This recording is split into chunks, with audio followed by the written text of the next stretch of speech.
Everybody was waiting to see if Fort Valley was going to come to Tallahassee and hand FAMU their second loss of the season. Well, guys, let me tell you something right now. Fort Valley was riding real high off that win they had last week against Tuskegee, where they beat them 30-0. And I'm sure they had the confidence thinking that they could come in there and steal them one in Tallahassee this week. Well, I'm going to tell you right now, these guys have played each other a total of 23 times, dating back to 1951, with the series being 11-10-1, FAMU leading the way. Let's break down exactly what took place in this game. It's your favorite coach back at it again, 10 toes down, but I'll tell you how it all went down. This is Tomorrow Sports Network with your host, Coach Walker. If you're new to the channel, make sure you like, share, comment, and subscribe. Hit that notification bell so you can get all upcoming videos. And not to mention, you can follow us on social media. The links are listed down below in the description. And for all my leaders out there, welcome back. Y'all know the drill. Y'all know the routine. Make sure y'all go ahead and hit that notification bell, like these videos, comment on these videos, share these videos, and also do me a huge favor. Tap in a friend or two and tell them to come on in. It's nothing but positive vibes over here. We're just having a good time talking about HBCU sports.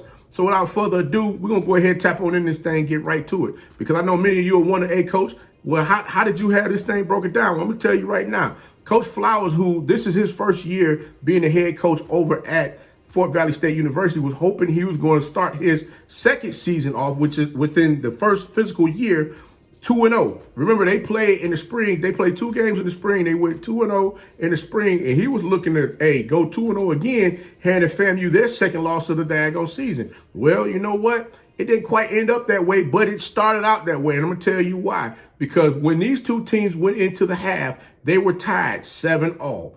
And not to mention, there were several rain delays that took place, so you got to think, in your mind, you say, hey, you know what? Things are kind of working in my favor. We got the rain delay going on, and, we already got them slowed down on offense a little bit. Maybe, just maybe, we can pull something out. Do y'all think that happened? Y'all stay tuned. Let me go ahead and give it to you how it really went down. Here we go.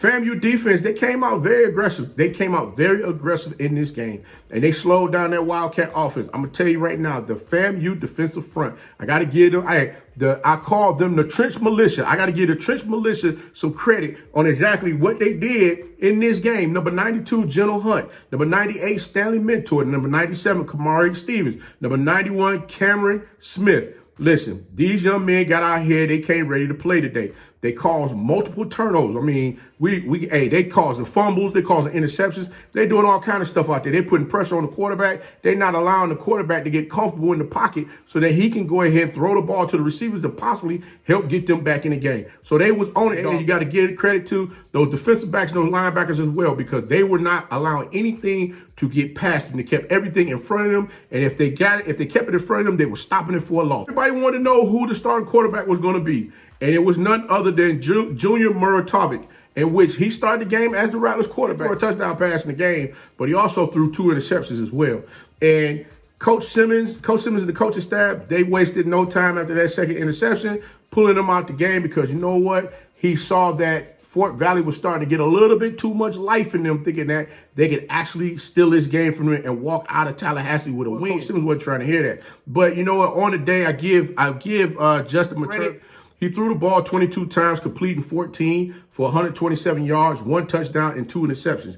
Now, my big uglies up there for FAMU, those young men, they came out there today. They were assertive. They were aggressive. Matter of fact, I saw a couple of pancakes out there.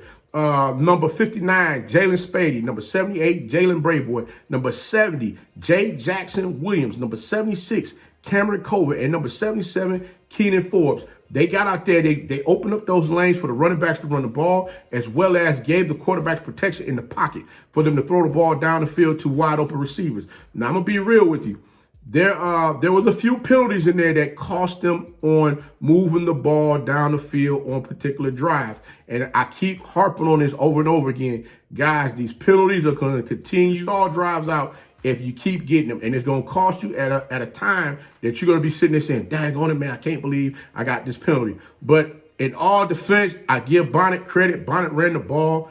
Bonnet ran the ball 9 times for 73 yards. Now, the big uglies, like I said, they gave protection for the quarterbacks to throw the ball. I mean, heck, you had Xavier Smith. He had 5 receptions for 73 yards and 1 touchdown. Jah'marae, the human joystick shear, he had 7 receptions for 55 yards. And I know many of you sitting there like, wait a minute, coach, what happened to them last week against Jackson State? Why didn't they do all of this then? Well, guys, you know what? sometimes you got to figure out a few things as time go on, and you miss a step here and there, and things starting to gel a little bit for FAMU. So give them a little credit. They still need to work on that quarterback issue, but they're going to find out what's going on. They're going to find out who's going to be the last one standing that's going to lead this Rattler team to the promised land, however far it is that they go within the SWAC Eastern Conference. Just stated, FAMU did switch out quarterbacks. They put McKay into the game, in which he threw the ball 16 times, completing 12 for 176 yards and one touchdown. Now, we did see Cameron Sapp during mop-up time, because you got to remember,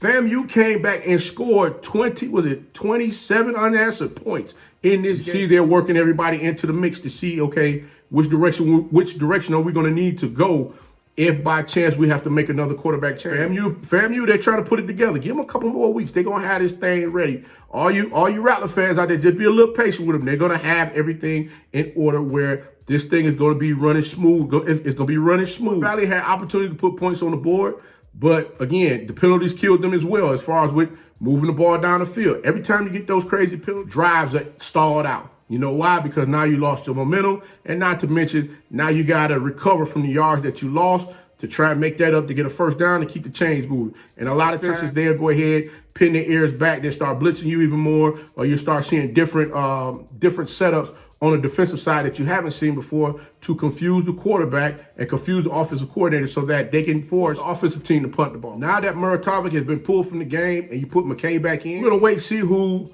Coach Simmons and the coaching staff put in as the starting quarterback against Southern Florida. And you got Fort Valley that's going to play Lane College. Comments below and let me know what you think about the content. And don't forget, guys, like, share, subscribe, hit that notification bell, share these videos, comment on these videos. And guys, don't forget, be the one in lead.